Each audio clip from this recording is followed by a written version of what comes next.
Ito pong bidyong ito ay seryoso po muna tayo. Bale po, matagal ko na po kasi itong inililihim sa inyo. Ay hindi ko na po kayang tiisin. Ayoko na rin po magsinungaling sa inyong lahat. So, patawarin niyo po ako kung naglihim ako sa inyo. Hindi agad ako nagsabi ng totoo sa inyo. Ito pong aaminin ko sa inyo ay isang matagal na sikreto ng aking pagkatao. Hindi rin po ito alam ng mga magulang ko. Hindi rin po alam ng mga kaibigan ko. Kumbaga, itinago ko lang po ito sa matagal ng panahon. Kaso po,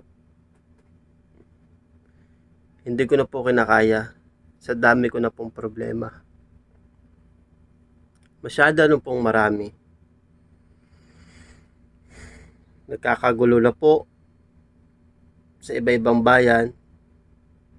Pero ito pong problema kong ito ay ako lamang po ang makakalutas. Ako lamang po ang nakakaalam.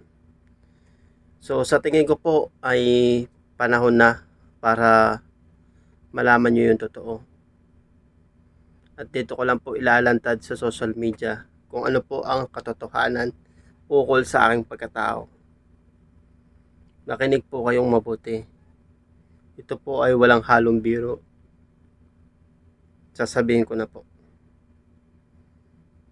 Ang aking pong matagal nang inililihim sa aking pagkatao at oras na po na ito'y malaman sana ay hindi nyo ako itakwil.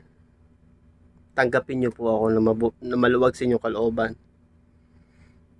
Ako po ay isang superhero. Ako, ako po si Iron Man. Okay, bye. Sorry, peace.